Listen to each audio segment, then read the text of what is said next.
Welcome back to another technical deep dive here in the debug zone.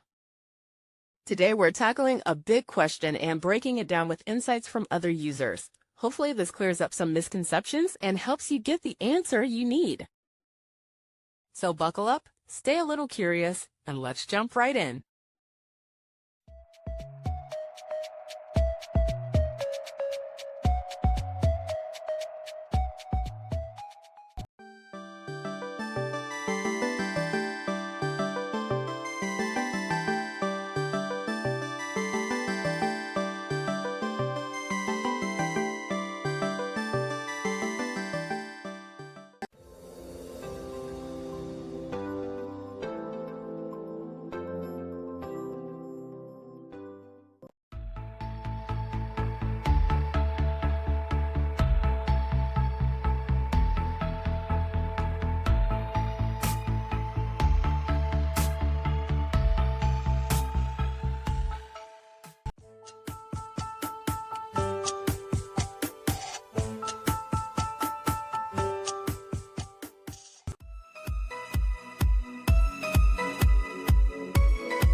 And that's a wrap.